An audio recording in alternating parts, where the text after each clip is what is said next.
y distinguida persona. Ahí ya empezamos a grabar. Gracias, María Inés. Bueno, mi nombre es Diego Moreno, soy el presidente del Instituto Paraguayo de Derecho Constitucional. En nombre del IPDC les doy la más cordial bienvenida a la charla que tenemos el día de hoy a cargo del profesor doctor Arnaldo Martínez Prieto, sobre un tema de muchísimo interés y que acerca del cual ha habido muy poco desarrollo en la práctica, y por eso es que creo que esta experiencia, que si bien no tuvo un final como era el esperado, sí nos puede enseñar algunas cosas a los operadores del derecho, y por eso que pensamos,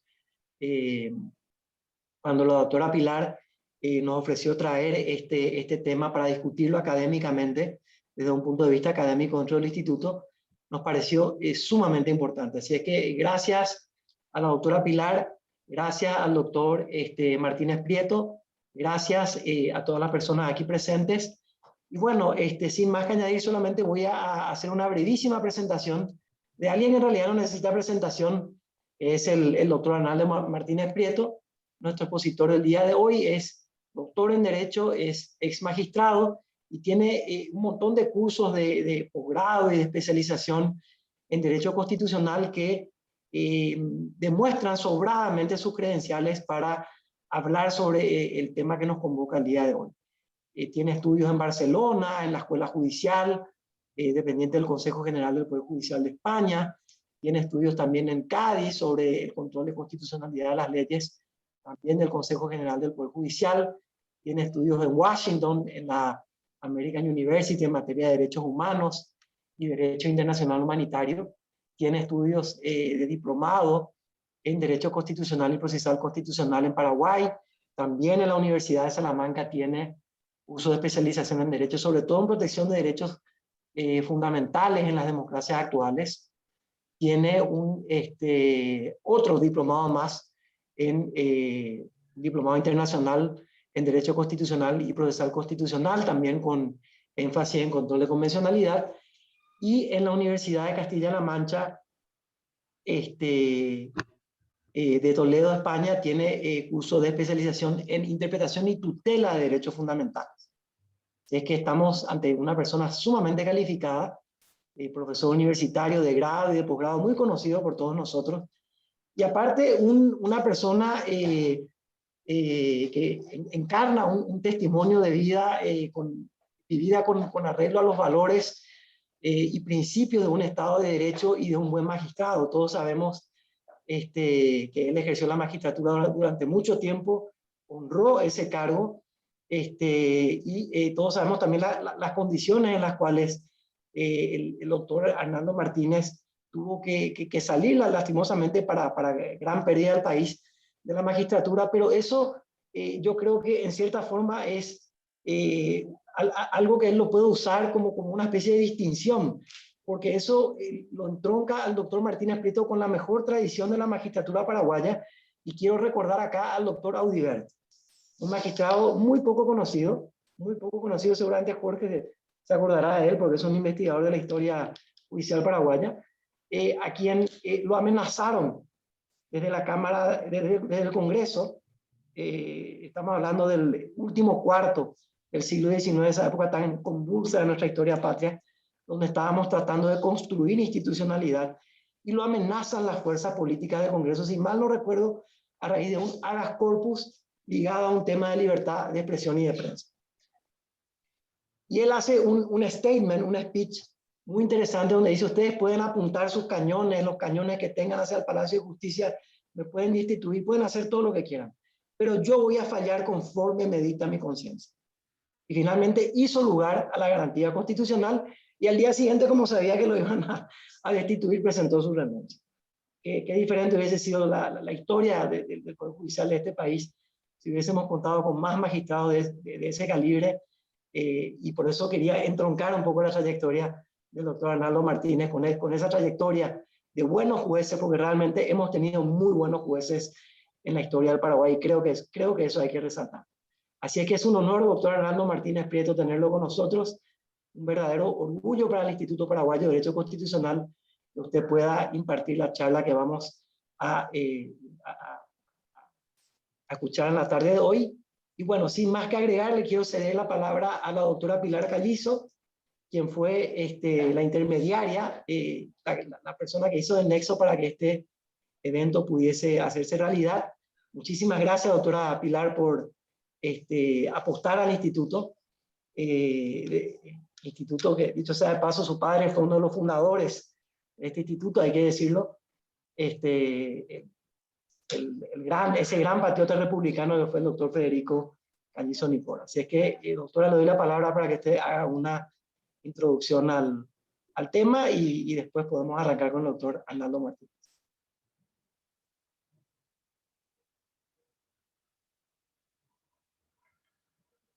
Sonido. Perdón. ¿Ahí se me escucha? Sí, sí. ¿Sí? Ok, bueno. Gracias, Diego. Y en realidad, yo lo primero que hice fue llamarte porque recuerdo de las conversaciones que yo tenía con mi padre, justamente participando de esta institución en donde él tenía una gran esperanza de que esta institución sea la que el faro conductor en cuanto a todo lo que significaba el respeto de la Constitución nacional y también la vigencia de nuestras leyes en relación a la Constitución. Por eso, Diego, te agradezco que haya habido una recepción favorable y que hoy estemos conversando sobre un tema que yo considero, y no solamente yo, sino que también los abogados que decidimos presentar este amparo constitucional, esta acción constitucional de amparo colectivo, en razón de la gravísima situación por la que estábamos en esa fecha y continuamos, porque eso es muy importante mencionar, continuamos con la misma necesidad y urgencia de la que teníamos el 15 de abril cuando se presentó esta acción constitucional. Cuando yo le llamé al doctor Martínez Prieto, y en ese sentido quiero agradecer realmente su rápida predisposición, nosotros formamos un movimiento que es el movimiento Cambio Pro Justicia. Dentro de ese ámbito, entonces hablé con el doctor Martínez Prieto y hablé sobre la figura del amparo colectivo, siendo que estábamos viendo la necesidad imperiosa de la gente en medicamentos, en camas de terapia intensiva, en todo lo que significaban los insumos relativos al procedimiento y al protocolo COVID. También se estaba debatiendo los fondos de Itaipú, Yasgretá. No había suficiente comunicación, no había suficiente información, y sobre todo el tema de las vacunas, que daban informaciones que hasta hoy son informaciones que no son exactas y acabadas. Ese fue el motivo por el que, analizando esta figura, el doctor Martínez Prieto, bueno, respondió a esta inquietud en donde llegamos a la conclusión de que, si bien es cierto, no es una herramienta que en el Paraguay se está utilizando, sin embargo, valía la pena hacer este esfuerzo. Y entonces los abogados que participamos fueron el doctor Alberto Alderete, Roberto Rojas, Rosa Baqueta, Carlos Filárquiga, y quien les habla. También tuvimos la participación del doctor Jorge Silvero en el proceso, cuando ya nos niegan a nosotros en primera instancia, nos rechazan in limine, y otros profesionales del derecho constitucionalistas que han revisado y realmente han expresado no solamente su sorpresa ante la manera como resolvieron tanto el juez de primera instancia como los jueces de segunda instancia, los magistrados. Entonces, simplemente eso, acercarles a ustedes en la convicción de que en nuestro país necesitamos de instancias de debates y fundamentalmente de instancias en donde los abogados que somos auxiliares del derecho nos arriesguemos, aunque sabemos cómo está la justicia en el Paraguay, a hacer este tipo de pretensiones, presentar este tipo de peticiones y continuar firmes en la convicción que lo que estamos haciendo es en beneficio del avance de la doctrina y de todo el estamento jurisdiccional y judicial de nuestro país. Por eso yo quiero agradecer muy especialmente a quienes han acompañado esta presentación, porque también quiero decirles que la brecha que hay entre la normativa constitucional, la legal y la realidad en los hechos en nuestro país es demasiado grande. Esa brecha no nos sirve si solamente nos quedamos en el análisis, en el estudio de la normativa y en los comentarios. Necesitamos bajar a hechos concretos y eso es lo que pretendemos hacer y pretendimos hacer, evidenciar la problemática al presentar este amparo, esta acción constitucional de amparo colectivo que nos asiste como derecho ciudadano y garantía constitucional. Muchísimas gracias por este espacio y ojalá que este tipo de debates podamos seguir teniendo. Gracias. Muchas gracias, doctora Pilar Callizo, por esas palabras introductorias. Entonces, doctora Nano Martínez Prieto, el micrófono es suyo, ¿no? Adelante, doctor.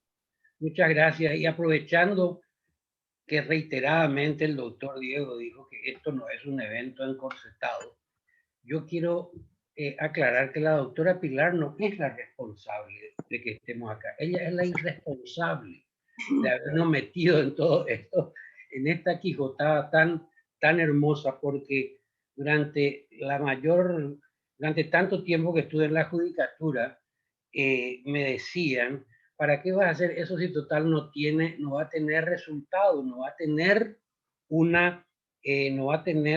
tratamiento después de que salga de tu despacho? Y yo siempre les decía, y eso recordarán quienes estuvieron conmigo trabajando, que yo les decía, yo voy a cumplir con lo mío, que el otro se vea con lo que no cumple, pero yo no puedo dejar sobre la mesa algo que debo hacer porque otro no va a hacer. Entonces, la situación es siempre desarrollar lo que uno puede y sabe. Y hoy los papeles han cambiado un poquito en el sentido que las obligaciones ya son ciudadanas, ya no son de la judicatura como era antes, que nos limitábamos a las peticiones y a los problemas planteados, sino que hoy tenemos un ambiente muy grande porque después de este planteamiento que hemos hecho, he repasado detenidamente la Constitución y me he dado cuenta de una inmensa cantidad de falencias que tenemos en la operatividad constitucional por la falta de normativa puntual.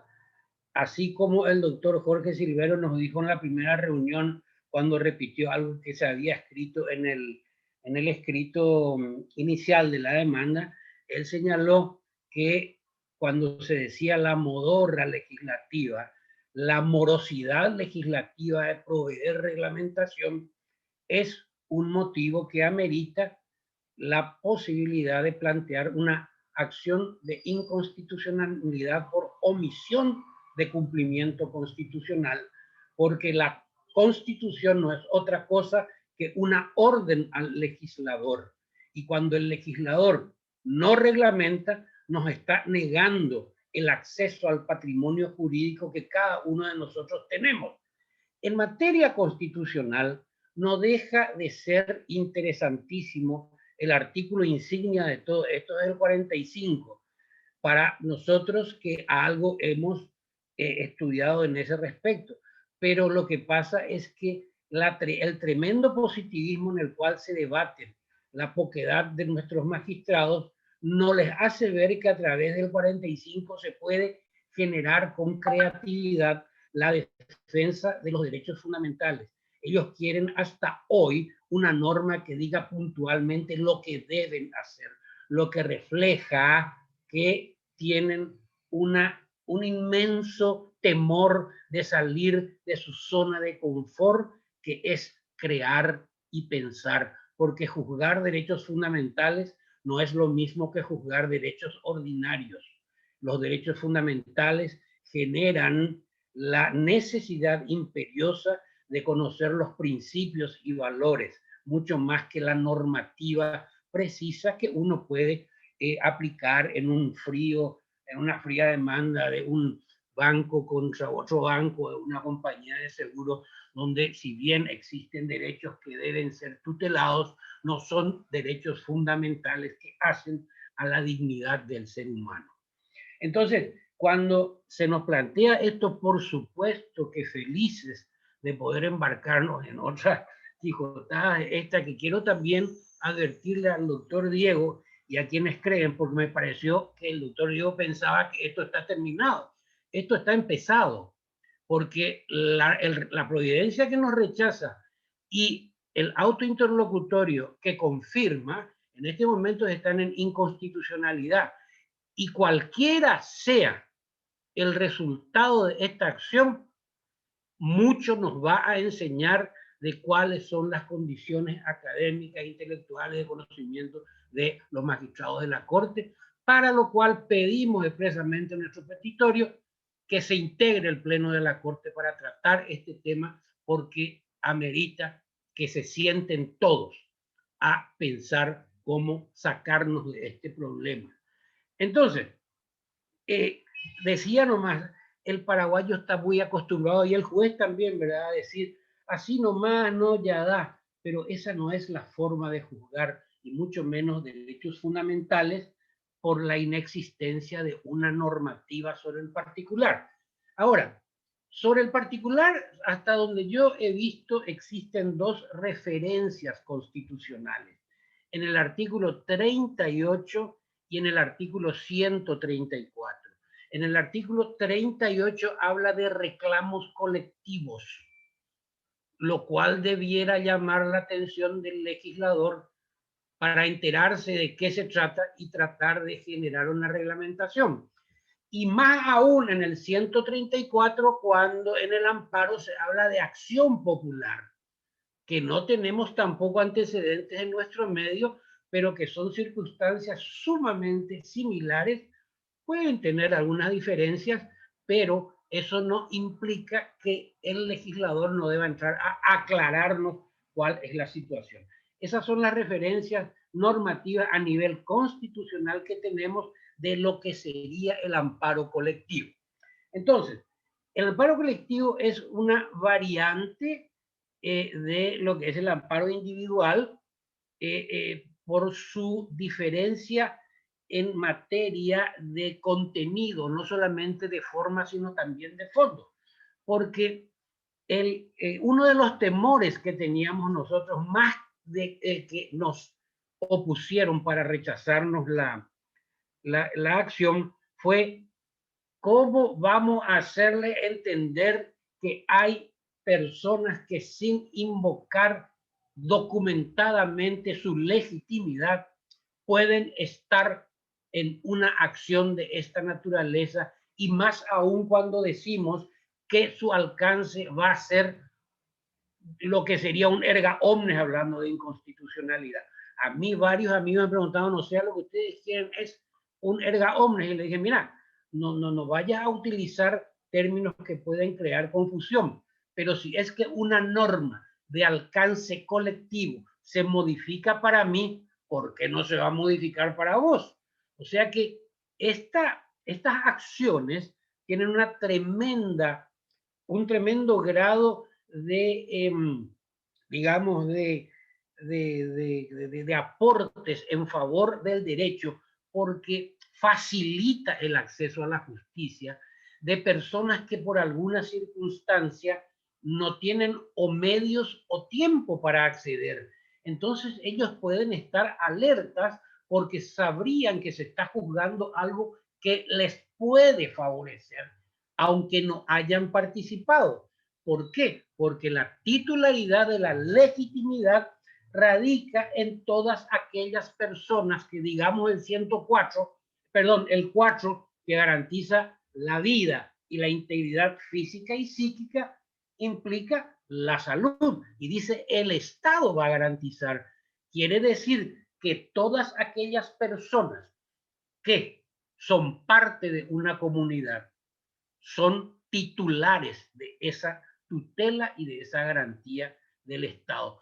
Y no solamente estas personas, sino que también uno puede, en ejercicio de la representación, no de la política que dice el artículo 1 y 2 de la Constitución, sino de la representación de orden civil, también los menores y las personas por nacer están representados por sus representantes legales en este caso. Entonces es amplísima la participación de personas no en abstracto. No están presentes, pero no significa que sean abstracciones. Entonces, la titularidad en materia de amparo colectivo está dada por todas las personas, e incluso también por personas jurídicas que se dediquen o que tengan como actividad específica el tratamiento de ese derecho que está siendo violentado. Por ejemplo, las organizaciones no gubernamentales. Pero en quienes sí descansa la titularidad oficial es en la Fiscalía, en el Ministerio Público y en la Defensoría del Pueblo, pues tienen claramente determinado en la Constitución que ellos también son titulares del derecho de ejercer el derecho a través del amparo colectivo para los miembros de la sociedad en ambos casos, ¿verdad? Tanto de la Fiscalía como de la Defensoría del Pueblo. Entonces, la acción colectiva tiene que referir naturalmente un caso de relevancia social, porque no se puede pretender que estén, digamos, incididos los derechos de una o dos personas. Tiene que ser relevante. Nosotros hemos utilizado el artículo 4, donde está la vida y la integridad física y psíquica no garantizados, no tutelados por la mala gestión del poder administrador de la República. Entonces, tiene que ver la relevancia y la naturaleza del bien afectado y, naturalmente, la cantidad de personas involucradas o de personas que ven perjudicados sus derechos fundamentales por esta acción u omisión del Estado. Entonces, ¿quiénes se benefician con el proceso colectivo? Perdón, no es quiénes se benefician, ¿quiénes se favorecen con el proceso, con esta acción colectiva? Son, en verdad, toda la colectividad. Como dije, se abarata la acción, porque hay gente que, digamos, que participa desde lejos. También permite que se incluya, y fíjense qué cosa más curiosa, se incluya en un debate a personas que ni siquiera saben que se está discutiendo, pero van a ser destinatarias del beneficio de la decisión. Incluso ellos no saben que están siendo parte en un trámite de esta naturaleza. Otra de las cuestiones que esta figura colectiva posibilita es que evitar que acciones similares o con el mismo objeto se encaminen por órganos distintos, de manera que puedan mañana generar resoluciones encontradas, que va a dar todavía más falta de credibilidad en las instituciones de parte de la sociedad. Hay otra cosa, aunque parezca tal vez baladí, pero la generación de este tipo de acciones también, digamos, que aliviana la actividad del Poder Judicial, porque resumen en un solo trámite lo que podría ser una acción, una demanda multiplicada en 100 o en miles de trámites, ¿verdad? Entonces también existe un beneficio para el propio Poder Judicial que, digamos, que descarga su actividad en este tipo de acciones. Y después puede ser también,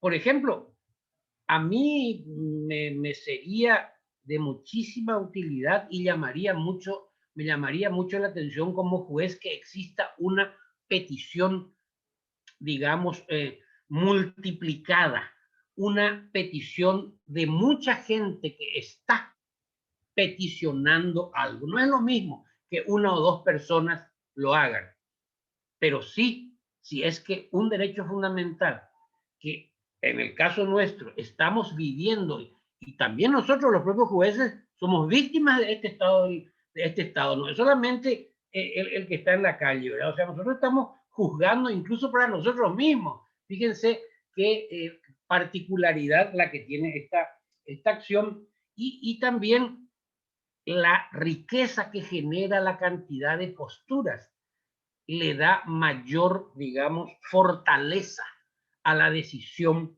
final, tanto, obviamente, si es que es favorable como si no, ¿verdad? Porque no es lo mismo, repito, una acción individual que una acción colectiva de esta naturaleza. Además, fíjense, un fenómeno que a mí me ha sucedido en todo este tiempo, gente que jamás pensé que me llamaría, me llamó a pedirme explicaciones de cómo se desarrolla esto. ¿Qué significa eso en términos sociológicos?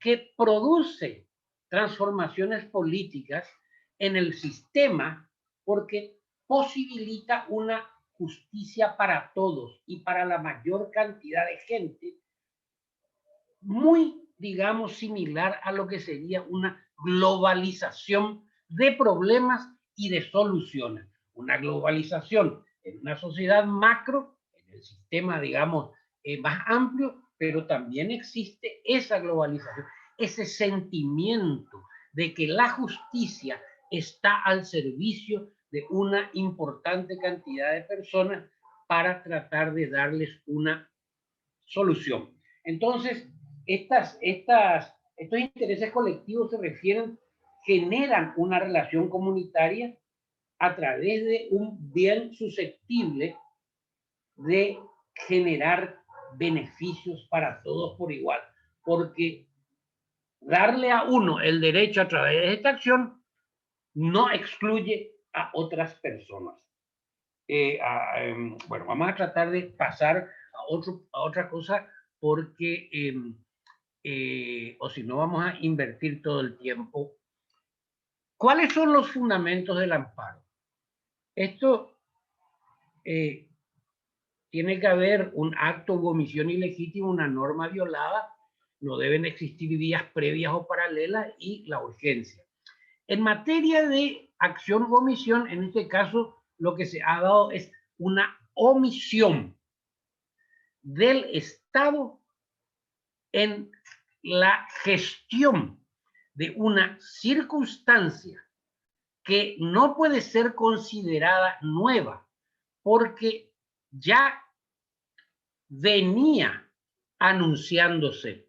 En marzo del 20 entramos en una situación de emergencia y las cuestiones no han podido ser tratadas hábilmente hasta más de un año después y hasta hoy.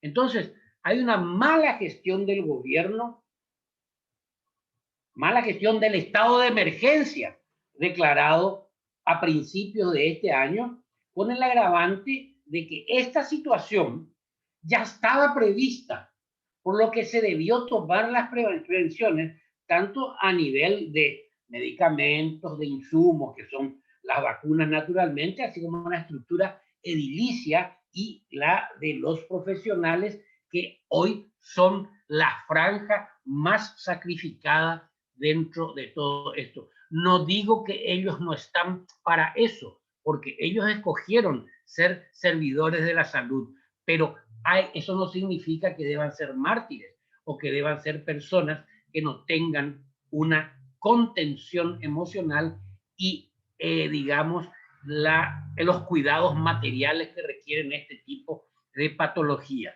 Entonces, el flagelo sanitario que hoy soportamos no puede ser considerado jamás como un evento desconocido, ignoto, porque ha venido precedido de un inmenso catálogo de prevenciones desde Europa que nos venían, y prueba de que nosotros estábamos recibiendo eso es porque al inicio estábamos bien.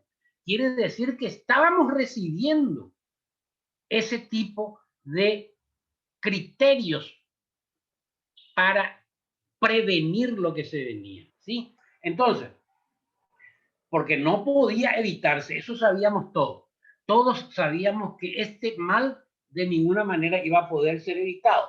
Entonces, no es lo que el mal no iba a poder ser evitado. Las proporciones dantescas a las que hoy estamos sujetos era una cuestión totalmente previsible, y la gente se enojaba cuando se hablaba de estas previsiones en términos absolutamente ciertos, porque es lo que hoy estábamos viviendo.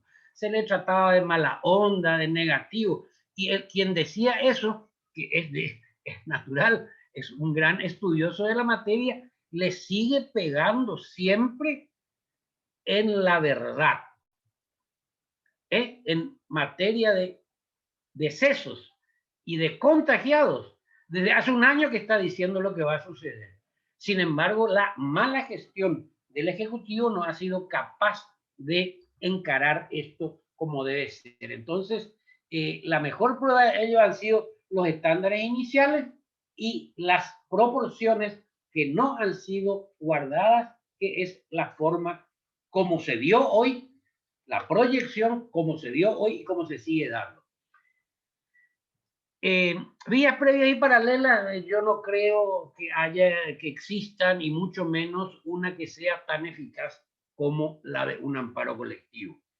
Y por último, el tema de la urgencia, ni siquiera hay que mencionarlo porque es una circunstancia temporal que hoy es permanente. O sea que todos los días se renueva, digamos, el plazo de requerido para ingresar dentro de lo que significa el requerimiento de la urgencia.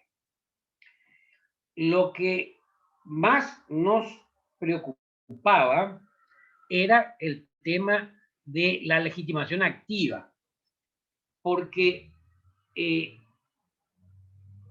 incluso para nosotros era muy dudoso. Con la doctora Pilar decíamos, nos van a sacar en contra por esto, nos van a sacar en contra por esto.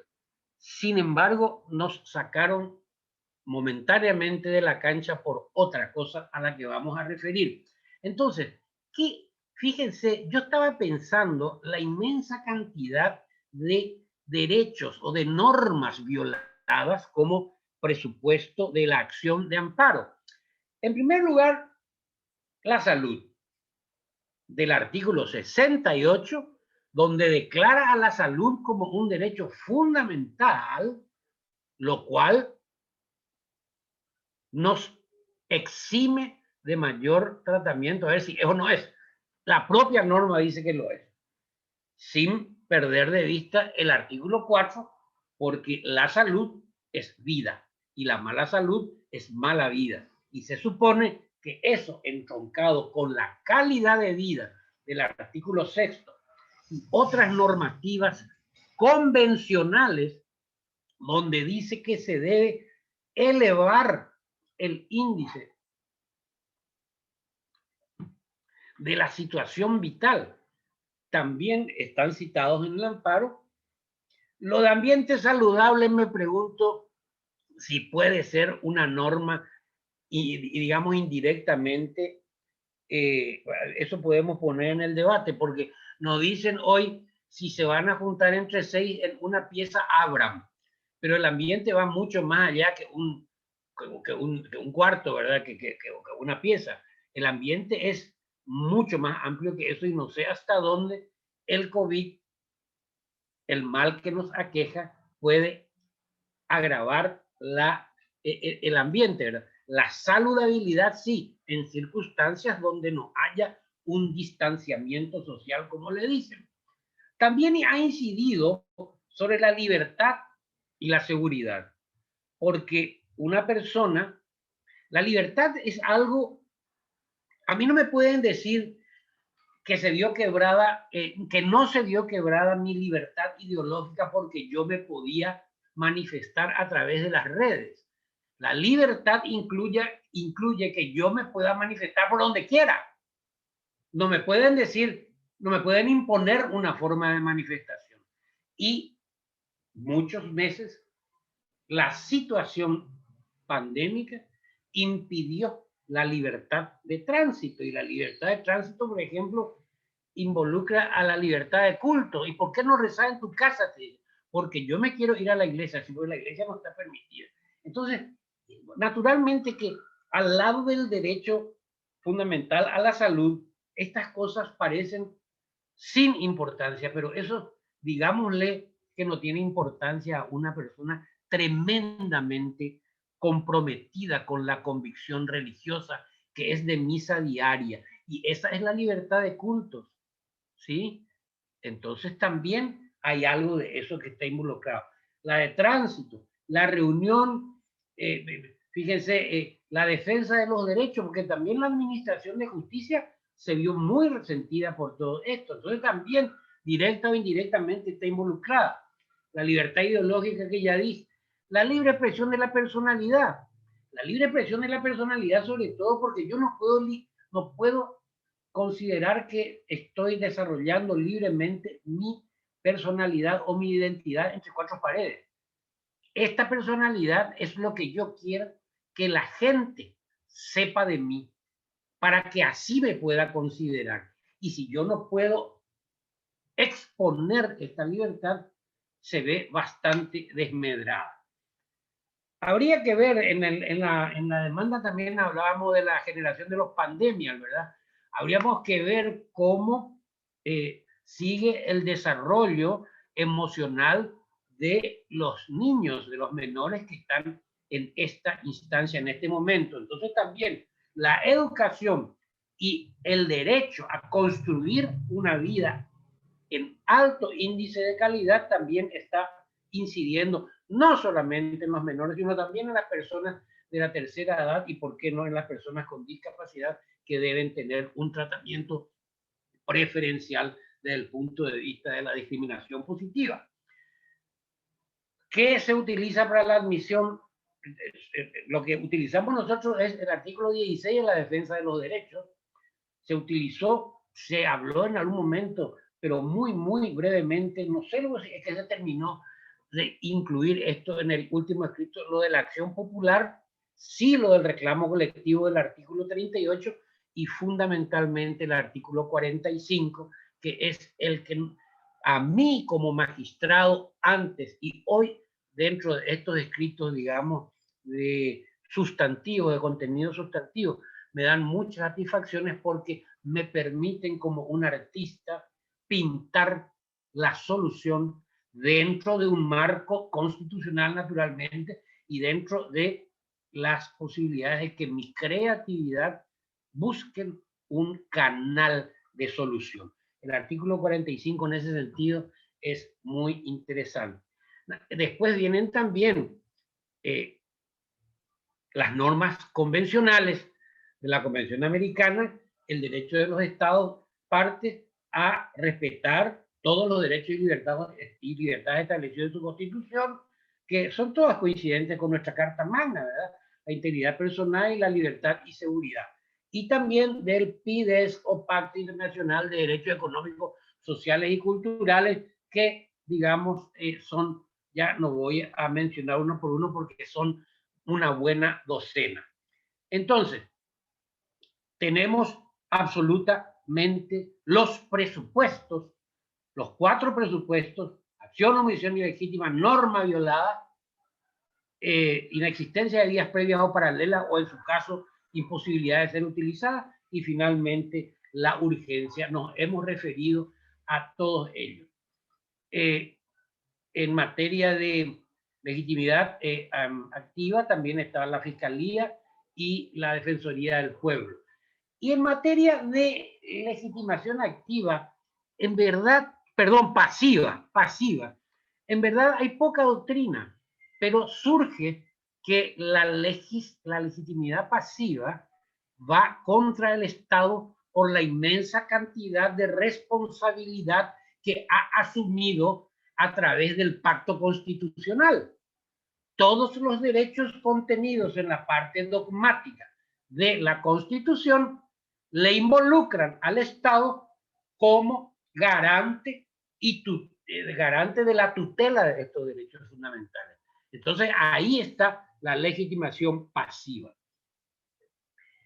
También hay que decir, el doctor Diego me va a avisar si me estoy excediendo en el tiempo, no sé cuánto tiempo llevamos, por lo menos ya media hora.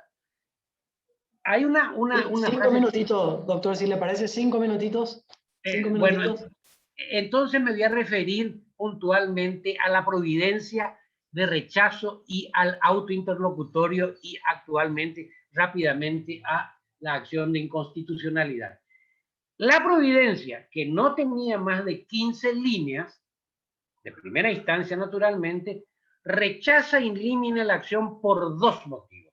Pero son dos motivos prácticamente idénticos en dos, digamos, en dos momentos distintos.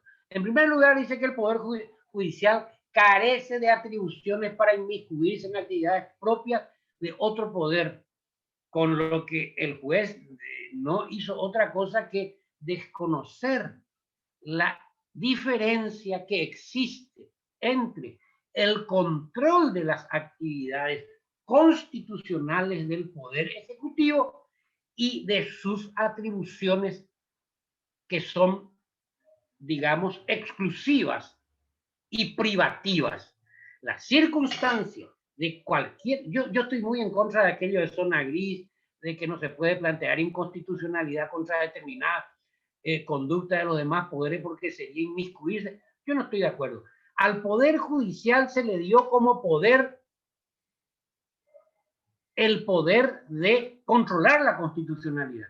Y si yo no puedo controlar la constitucionalidad de la conducta de otros poderes, no soy poder. Entonces, el problema que tuvo el juez es el no discriminar, el no saber diferenciar la constitucionalidad de la conducta de los demás poderes y la actitud privativa de esos poderes dentro de los cuales el Poder Judicial no puede ingresar. Y fíjense ustedes, para reforzar este criterio, invoca el 565, inciso D, que prohíbe tramitar amparos contra servicios públicos y actividades esenciales del Estado. Miren, honestamente, yo no sabía, este inciso tiene un halo autoritario del cual no se puede desprender, pero ni si le sumergimos en agua bendita, porque este inciso es premeditadamente para evitar demanda contra el Estado.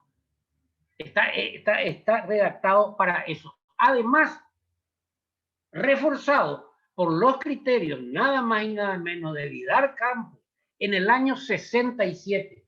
Acá tengo una joya que se llama Régimen Legal y Jurisprudencial del Amparo de Vidal Campos, que encima tiene de puño y letra el nombre de mi tío, porque en algún momento le había pedido prestado y nunca le devolví. Del año 67, hace más de medio siglo, Vidal atacó ese inciso.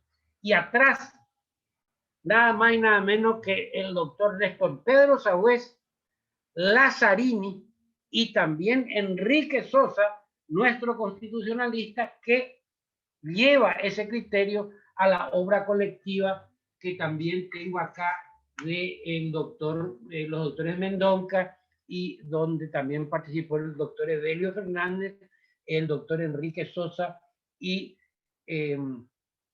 donde él trae, o sea, ¿por qué hago tanto hincapié en esto? Porque la Cámara utilizó los mismos argumentos que yo estoy utilizando, pero en forma sesgada. transcribió lo que le convenía, con tanta mala suerte para ellos que tengo todos los libros a los cuales ellos se dedicaron: Lazzarini, Vidal, Sagüez y Eliseche, y además el código comentado también por el profesor, lamentablemente fallecido, el profesor Juan Carlos Mendonça. Eso utilizaron ellos para fundamentar que no se podía permitir que el Poder Judicial interviniese en una actividad privativa del Poder Ejecutivo, como es el servicio público, ¿verdad? O de actividades referidas a la misma.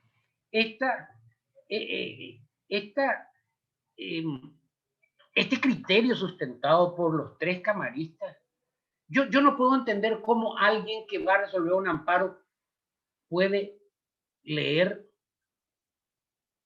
o no leer, ¿verdad? Ya no sé, o si lee no entiende. Yo no puedo comprender.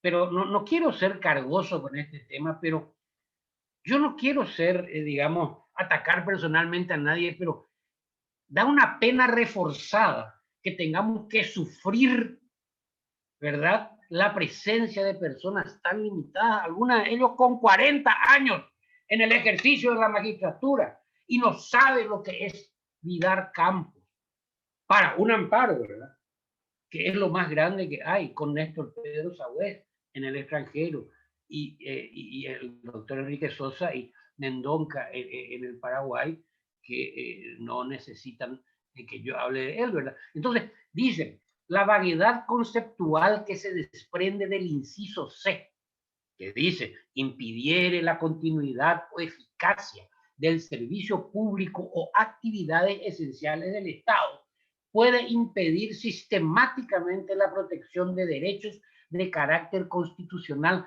gravemente conculcados, violándose así normas contenidas en la propia ley fundamental.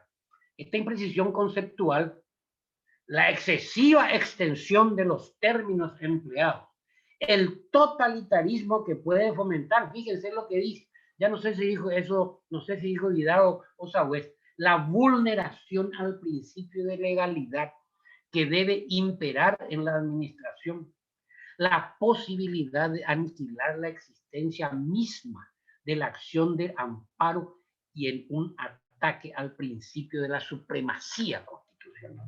Esto ya no tiene ningún resquicio como para tratar de justificar la penosa decisión de nuestro magistrado. Último. Néstor Pedro Sagüez dice, la modificación legislativa del inciso resulta casi obligada. Los derechos humanos que reconoce la Constitución y que son defendibles por la vía del amparo deben imperar en todos los servicios públicos. O sea que el argumento utilizado es precisamente lo contrario a que sostiene la doctrina. Sin embargo, los jueces dicen, la doctrina nacional hace tiempo que tiene sentado. Yo no sé a qué doctrina nacional se refiere, ¿verdad?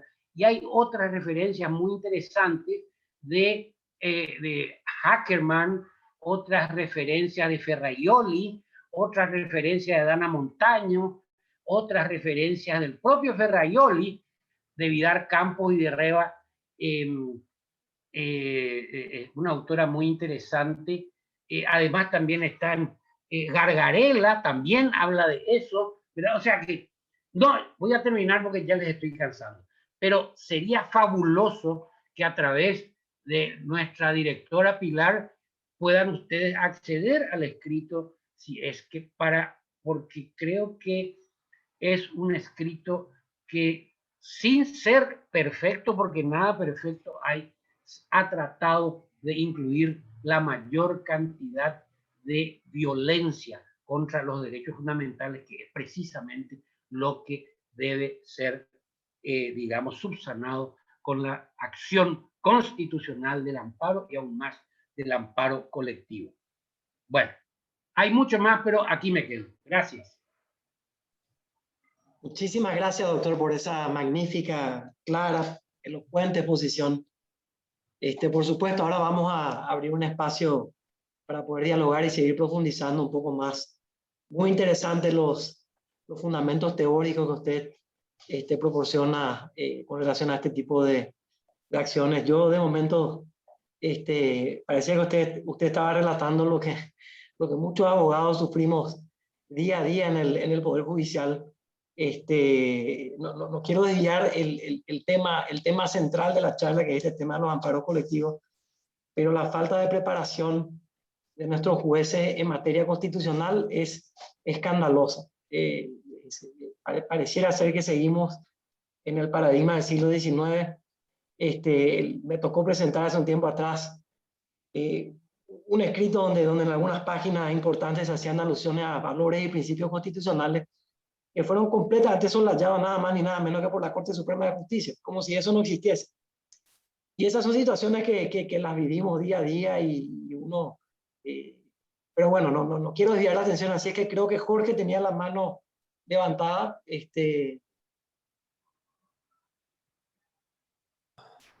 Hola, sí, Diego.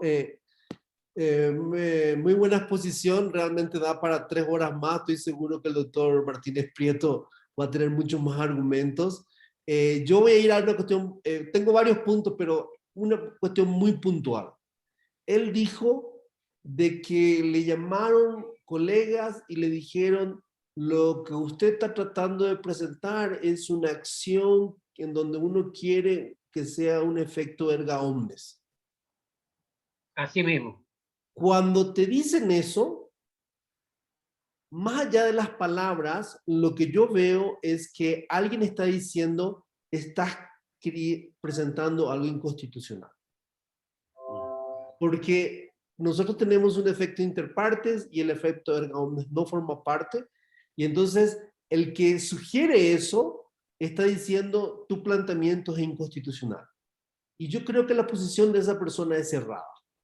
Voy a explicar por qué. En primer lugar, porque el efecto erga omnes se refiere a un efecto de una sentencia judicial. Es decir, lo que el doctor Martínez Prieto y el grupo de abogados y abogadas plantean no es una sentencia, un efecto determinado, sino que están planteando un juicio colectivo. Es decir, acá hay una cuestión de una categoría jurídica diferente. Una cosa son los juicios colectivos, una cosa son los derechos colectivos y otra cosa es el efecto de una sentencia. Entonces tenemos varias categorías jurídicas que no hay que mezclar, porque una cosa es la sentencia, que era de la inconstitucionalidad, que es interparte. Acá, en cambio, estamos partiendo no del efecto de una sentencia, sino que estamos partiendo de 2 categorías jurídicas constitucionales que sí permiten lo colectivo y que hay un debate constitucional en ese sentido. Uno podría pensar, el problema estaría si la Constitución paraguaya dice: las acciones populares o los derechos colectivos están prohibidos. Entonces ahí sí hay como que una barrera. Pero si la Constitución paraguaya te dice al revés, y en el artículo 134 dice: el procedimiento de amparo será de acción popular. Es decir, ahí está la letra, claramente la Constitución autoriza a que haya un procedimiento de acción colectiva. Entonces, hay una norma de autorización de la Constitución paraguaya para iniciar un proceso judicial colectivo. Entonces, hay que partir de esa base. Es decir, desde ese punto de vista, la demanda que presentaron estos colegas tiene base constitucional, y es una base constitucional que ni siquiera necesito interpretar mucho, porque está escrito. Es decir, entonces, ahí dice, y ahí claramente dice, el de acción popular en los casos establecidos por la ley. Y todos sabemos que los artículos no se interpretan aisladamente, sino que se interpretan sistemáticamente. Y nos vamos al 45. Y el 45 resuelve. Si no hay ley, si hay modorra legislativa, ¿qué hacemos? El 45 dice: no se podrán negar ni menoscabar derechos o garantías. Es decir, utiliza las 2 categorías. La categoría del derecho subjetivo y la categoría del juicio de garantías. Es decir, no se podrán menoscabar derechos ni garantías a falta de una ley reglamentaria. Es decir, resuelve el 45 lo que hay que hacer. Es decir, hay que darle trámite a eso y resolver el tema del conflicto de derechos en un juicio colectivo. Es decir, el 45 va resolviendo en ese sentido, y entonces la discusión no es una discusión de derecho procesal constitucional referida al efecto de una sentencia. La discusión es sobre intereses colectivos, que es el artículo 38 de la Constitución, y juicios colectivos, que tenemos el 134. Es mucho más amplia la discusión sobre categorías constitucionales que son que tienen en común lo colectivo, lo difuso, y que eso forma parte de nuestra normativa constitucional, pero que nunca fue explorada. Esa es la cuestión. Es decir, y el hecho que no haya sido explorada no significa que no deba ser explorada ahora, ¿verdad?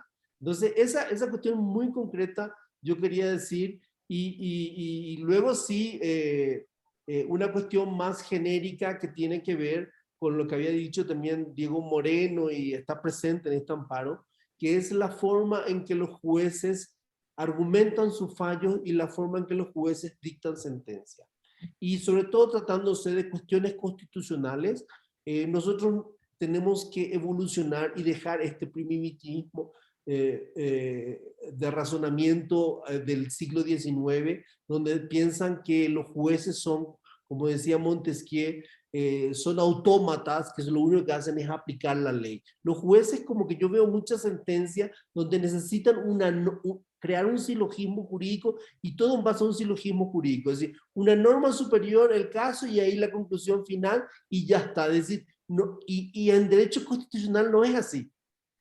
En derecho constitucional se trata de un análisis y de un caso de argumentación. Por eso muchas maestrías hoy en día se estudia argumentación jurídica. Por eso muchas maestrías hoy se estudia análisis e interpretación del derecho. Es decir, porque hay cuestiones mucho más sustantivas que resolver y de otras formas de resolver, ¿verdad? Y se trata de acá de analizar el contexto de nuestras normas constitucionales y ver qué es lo que se puede hacer, porque después decimos, está la norma del 134, acción popular, el 45 que dice que si hay modorra legislativa, igual hay que resolver, igual hay que dar trámite al conflicto jurídico, y el 38 interés difuso, pero aparte está el 247 que dice que los jueces son custodios de la Constitución. Es decir, ahí hay una norma que empodera de facultades al juez.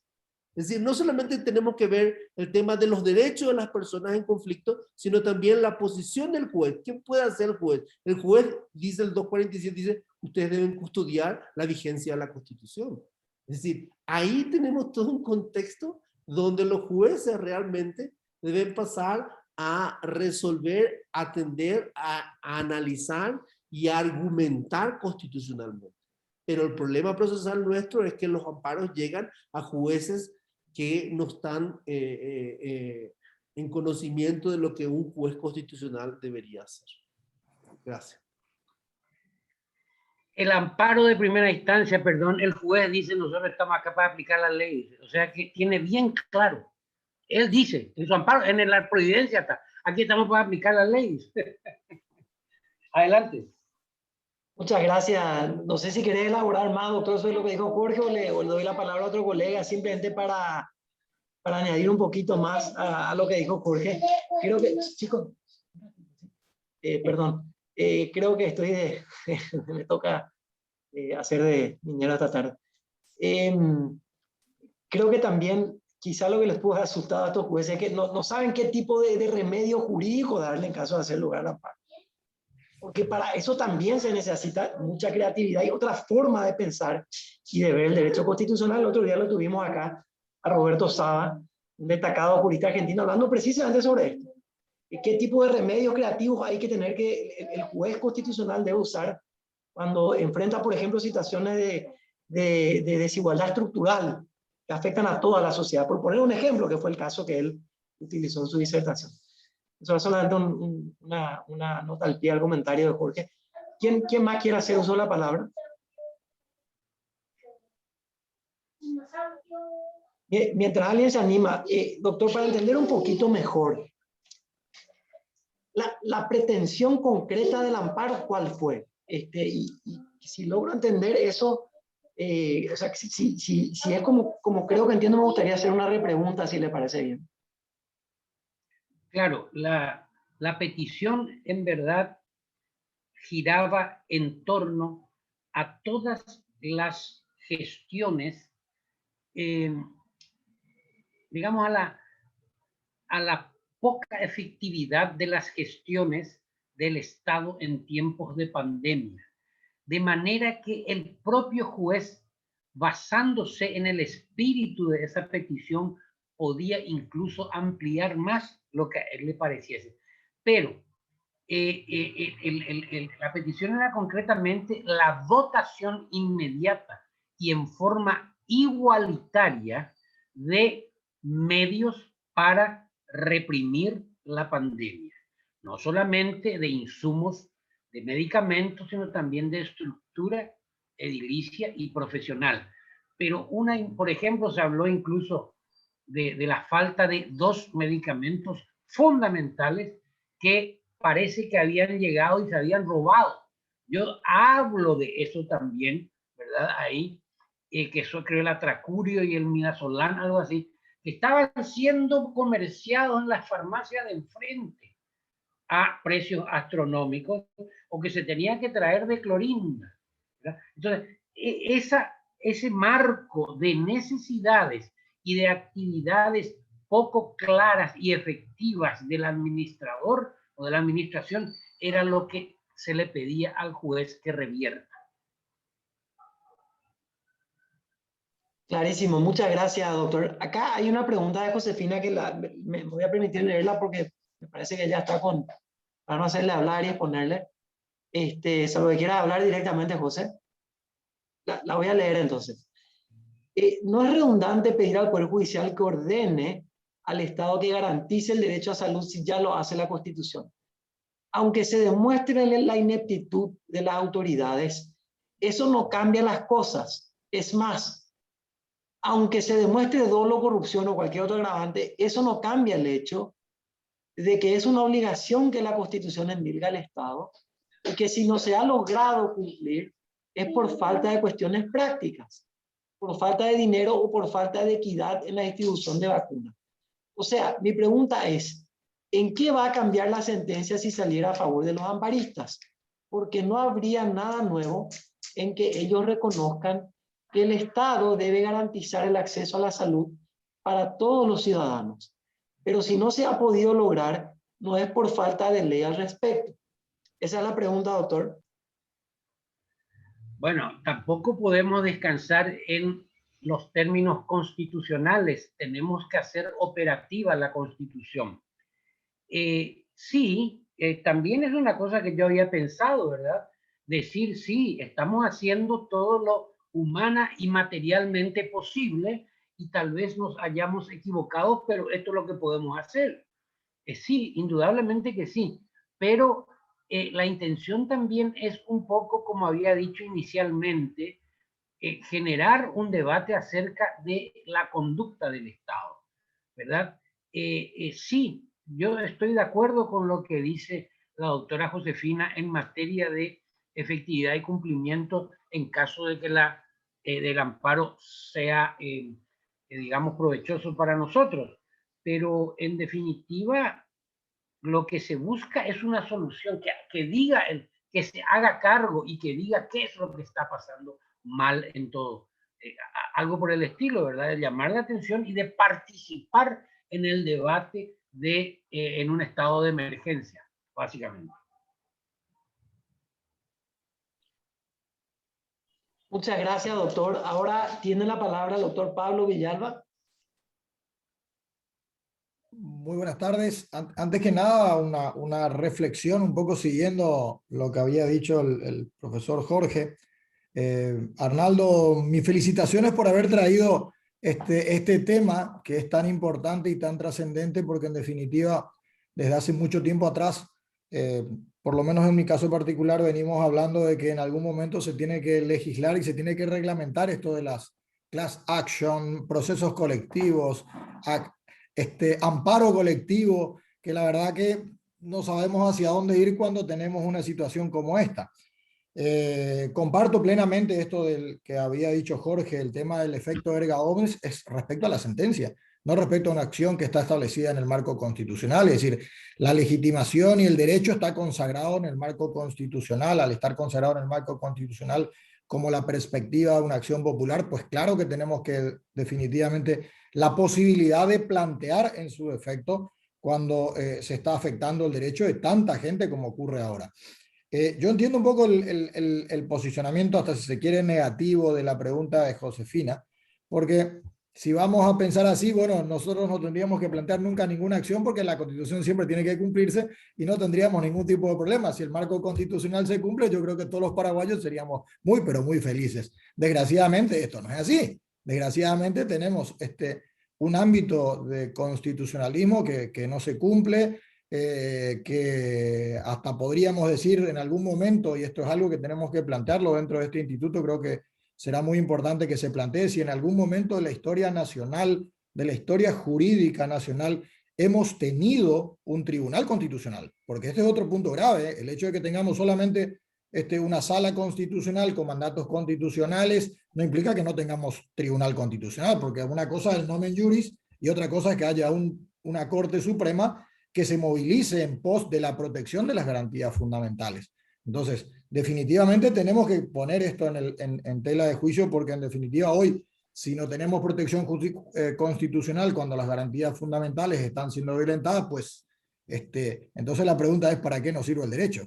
Y el derecho nos tiene que servir justamente para esto, para tratar de lograr que hoy se canalice toda esta situación, por lo menos, aunque sea, entre comillas, para un llamado de atención a aquellos que están manejando la cosa pública, para que definitivamente comiencen a hacer las cosas bien, porque en definitiva de eso se trata. Sí creo que también en algún momento esta reunión también nos está llevando a esa misma situación. Tenemos que comenzar a discutir definitivamente que no podemos seguir teniendo un constitucionalismo del siglo XIX. Es decir, todavía parecería ser que no hemos superado la exégesis. Nosotros en el constitucionalismo paraguayo parecería ser que estamos anclados ahí después de la Revolución Francesa. Yo creo que nos quedamos en 1850 aproximadamente. No hemos superado a Demolombe, a Aubry, Rau, no, nosotros nos quedamos en el tiempo. Y en realidad, hoy el constitucionalismo va hacia otro lado y lo que nos invita es a tener jueces que sean verdaderamente comprometidos, porque si vamos a darle a los jueces la potestad para que resuelva cuestiones constitucionales, pues lo fundamental hoy dentro del marco constitucional no es quién pide. Aquí creo que hay un error conceptual. En el marco constitucional lo importante es lo que se pide y el derecho que se protege, no importa quién pida. Ese es el punto grave que nosotros a veces no terminamos de... En materia de constitucional, la legitimación es amplísima y esto incluso está orientado desde los organismos internacionales, es decir, de una buena vez tenemos que comenzar a entender que la legitimación cuando se trata de derechos constitucionales tienen que estar en manos de todos, porque por ejemplo, hoy hablamos de la pandemia, pero mañana puede ser un delito ambiental. ¿Importa quién pide la protección de la cuestión ambiental? Importa que se pida. Ese es el punto que parece que no nos hemos adentrado en el tema. Entonces, yo creo que definitivamente, y la pregunta va hacia Arnaldo, si tienen previsto alguna intencionalidad, algún proyecto para ver esto, de ver la perspectiva de legislar definitivamente en materia de acción popular, en materia de proceso colectivo y en materia de class action, porque creo que si seguimos teniendo los problemas que hasta hoy día estamos adoleciendo, terminaríamos como estamos en el habeas data, es decir, teniendo un procedimiento pretoriano, que en definitiva estamos custodiando un derecho constitucional por un procedimiento pretoriano de una resolución de Cámara, ni siquiera de la Corte, de Cámara. Entonces, ¿hay algún proyecto, algo que nos invite a que empecemos a reflexionar para que se pueda transformar toda esta realidad, la verdad que lamentable en la cual estamos? Desde el punto de vista de los procesos colectivos, a eso me refiero. Claro, Pablo, yo creo que lo que sigue a esto, independientemente de cuál sea el resultado, es ir pensando en inaugurar otra figura muy importante y ausente dentro de nuestro parnaso constitucional, que es la acción de inconstitucionalidad por omisión legislativa. Entonces, de ahí tenemos que partir. Ese es el siguiente paso, digamos. E independientemente de lo que salga de aquí, si fortalecidos vamos a salir de cualquier manera, porque quien no espera nada tampoco tiene desazón. Yo no es que sea pesimista, sino que digamos que me aterra un poquitito descansar en las decisiones de estos nuestros magistrados. Pero por eso digo, de aquí en más, la próxima reunión que hacemos con los compañeros es busquemos todas aquellas normas, entre ellas la de la reclamo colectivo de acción popular, que deben ser reglamentados de manera que el juez, si quiere seguir con su desconocimiento radical, tenga por lo menos una ley para decir, no, yo aplico la ley, como dijo este juez. Entonces hay que darle una norma para que se despegue del 45, que desde luego no se atreven, porque eso, el 45, es creatividad y valentía. Armar el argumento para ir en contra de la violación de los derechos fundamentales. Entonces, claro, de aquí a la acción inconstitucional por omisión legislativa hay un solo paso. Así es, Pablo. Muchas gracias, doctor. Gracias, Pablo, por esa muy interesante intervención. La doctora Rosa Baqueta tiene la palabra. Sí, buenas noches a todos. Bien, disculpen, no sé cómo bajar esa manito amarilla que está ahí puesta. Ya intenté bajar mucho y no sé. Estoy desde mi teléfono. Pasa que no estoy en mi computadora. Por eso que de repente no se me complica. Pero está tan interesante. Yo venía desde el auto escuchando y felicitaciones para el doctor Martínez Prieto. Un encanto escucharle. Pero no puedo evitar hablar un poco sobre lo que esperábamos con ese amparo colectivo cuando esperábamos que los medicamentos estén oportunamente a disposición de las necesidades. Hoy vemos gente que sigue muriendo porque no le llegó a tiempo la medicación, porque los medicamentos no es que no están en el país, no es que no existan, es que no están a disposición de los hospitales y los sanatorios donde la gente está necesitando. Y lo que se espera del Poder Judicial es que ordene que esos medicamentos estén a disposición oportunamente. Porque si no, es cierto, el Poder Legislativo hizo una ley, dice está a disposición de todos, hoy avanzaron una ley de gasto cero.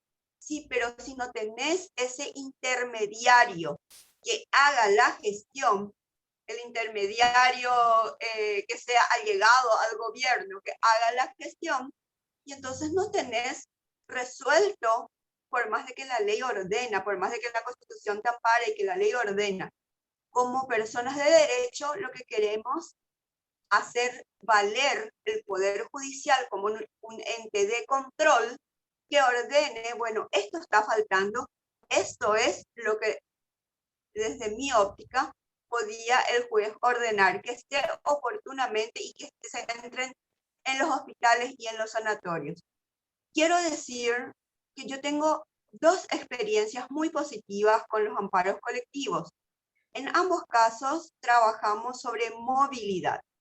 El primero se dio en el año 2013, lo hicimos con un amparo contra el paro del transporte colectivo.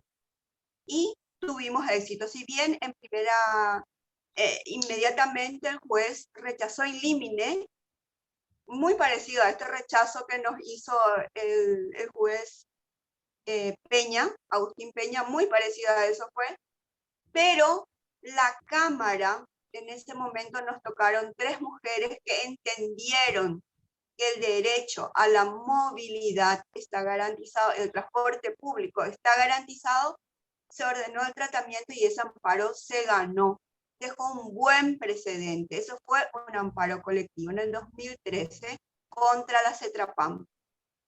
Siguiente amparo colectivo que tuvimos éxito, así firma de muchos ciudadanos usuarios de vehículos contra la inspección técnica vehicular, se hizo contra la DINATRAM, que pretendía sacar los vehículos en plena ruta a los usuarios que no tenían la inspección técnica vehicular. También tuvimos éxito, pero en el segundo caso fue un amparo que duró 6 años.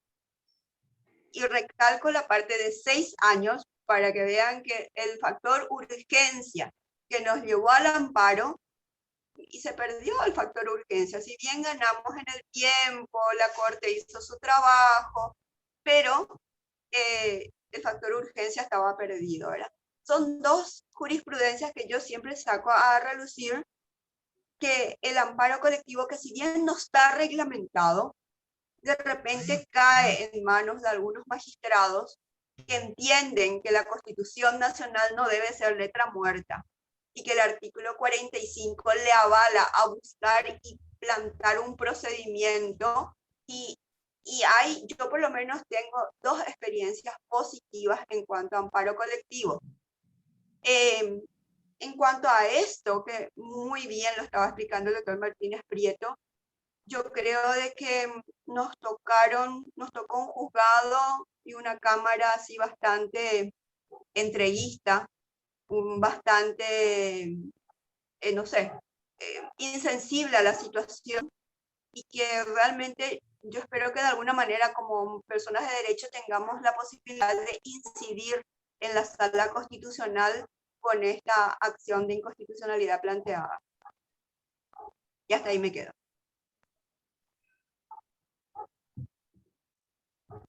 Doctor Arnaldo Martínez, no sé si quiere formular algún comentario a la reflexión de la doctora Rosa Baqueta.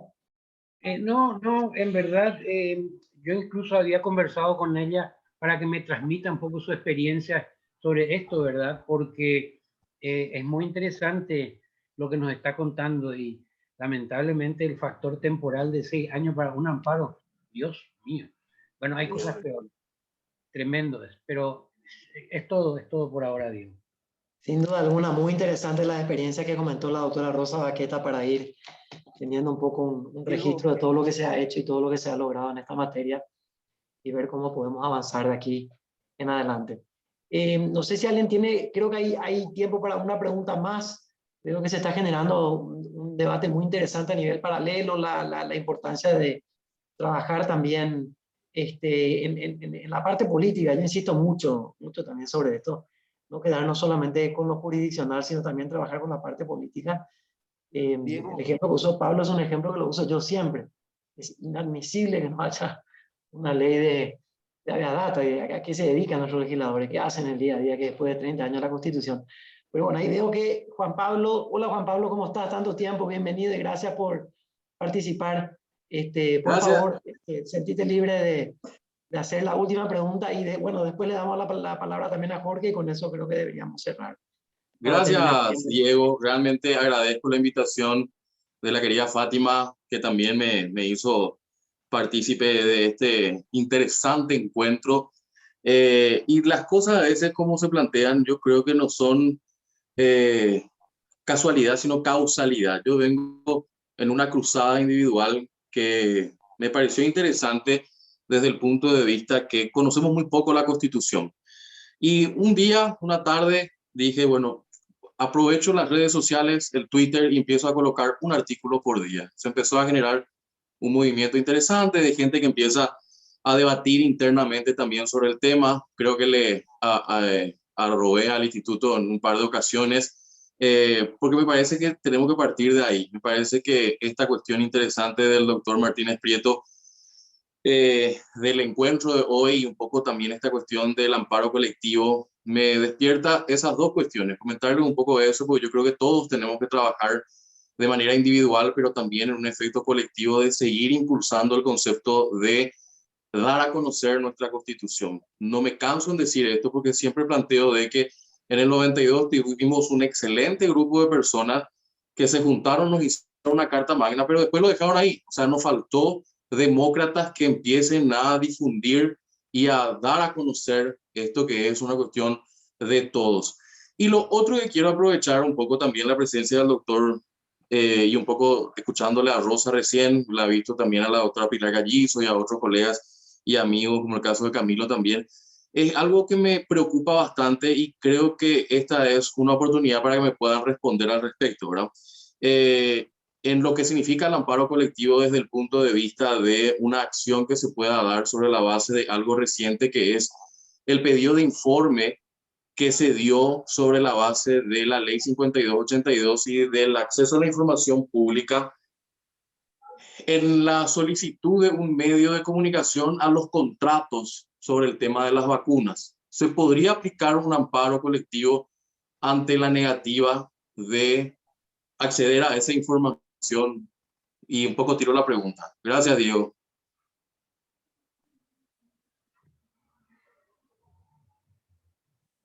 Diego. Sí, adelante, doctor. Siéntase libre de responder directamente. Adelante, adelante. Yo respondo. Sí, claro. Doctor, La pregunta era para el doctor. No, la estrella de la noche es él, así es que la pregunta era... usted es la estrella de la noche, doctor. Asúmalo ya antes de que se acabe el evento. Bueno, lo primero, mi día de gloria, ¿verdad? Lo primero que se me ocurre es una petición, ¿verdad? El derecho a peticionar a las autoridades porque tenemos el derecho de saber no solamente de cómo funciona la administración, sino que cuando hablamos de derecho de peticionar a las autoridades, tenemos otros derechos muy importantes como ser la transparencia de la administración pública y sobre todo la responsabilidad del funcionario público. Porque si nosotros no sabemos cuáles son los fundamentos que utilizan los funcionarios para tomar sus decisiones, nos están privando de conocer el sentido de sus motivaciones. Entonces, ¿cómo van a ser responsables o no mañana? A mí me ocurre de entrada, ¿verdad? Que nos digan, porque hay una vía previa que hubieses tenido que agotar, porque esta es una circunstancia muy interesante porque el resultado positivo de generar una acción de petición también va a ser para todos, aunque no hayan pedido, ¿verdad? O sea, se me está ocurriendo porque no había pensado, pero yo creo que se puede, digamos, achicar un poco la intención con el mismo amplio resultado que se pueda obtener con una petición directamente del artículo 40 de la Constitución y los efectos van a ser también incidencia colectiva, digamos. Eso.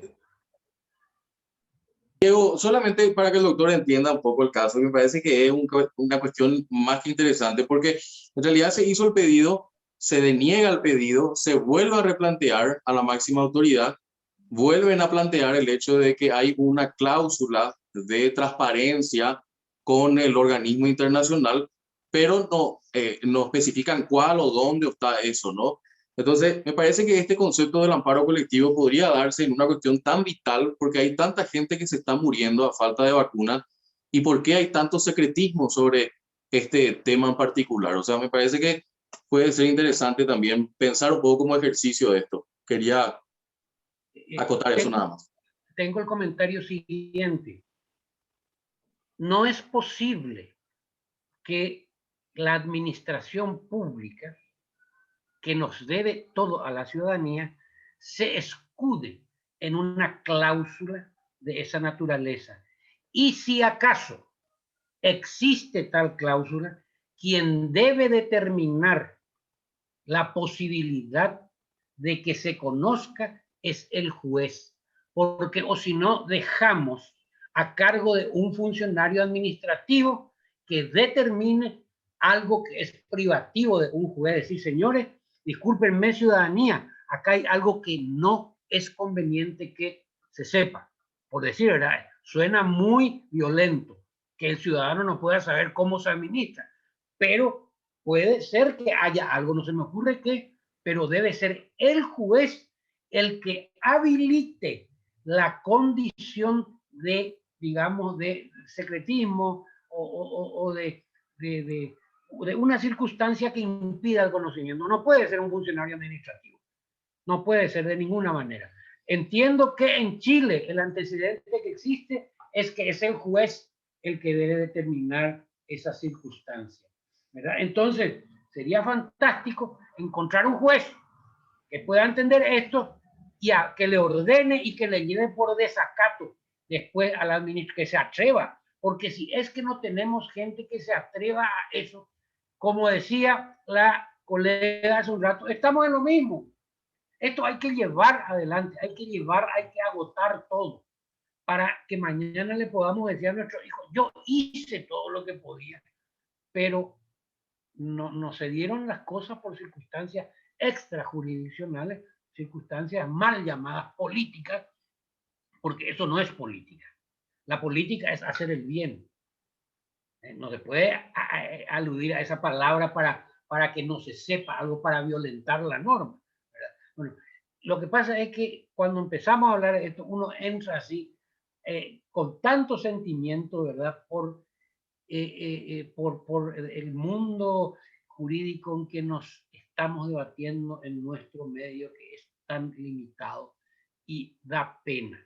Entonces, hay que seguir pateando para adelante, hay que seguir pateando, sacarse las ganas, hay que decir y celebrar que el Instituto de Derecho Constitucional nos pueda invitar para que esto tenga mayor aliento.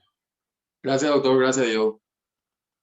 Gracias, muchas gracias, mi querido amigo Juan Pablo, por participar, por la pregunta y, doctor, por esa reflexión, doctor Arnaldo Martínez. Realmente, todos los rankings internacionales dicen que hemos tocado fondo como Poder Judicial. O sea, a mí no me extraña de que más allá de que siempre rescato, porque en honor a la justicia hay que hacerlo, de que existen magistrados excelentes, usted fue uno, acá lo tenemos a Juan Martín y así sucesivamente, hay magistrados excelentes, pero como Poder Judicial lastimosamente hemos tocado fondo. El doctor Riera renunció la semana pasada. Renunció la semana pasada y uno mira los rankings internacionales y atrás nuestros están países así como Burundi y cosas así, Nicaragua, Venezuela y entonces algún problema estamos teniendo en algún lugar y ahí es donde yo también creo que hay un lugar muy importante para la acción política, no solamente para trabajar paralelamente ambas cuestiones. Tenemos que cerrar el evento, gente, porque estamos muy atrasados ya con relación al tiempo. Entonces le voy a pedir a Jorge que sea muy breve y después Pilar, por favor, mucha brevedad y con eso cerramos, ¿sí? Gracias, gente. Sí, Diego, muy breve.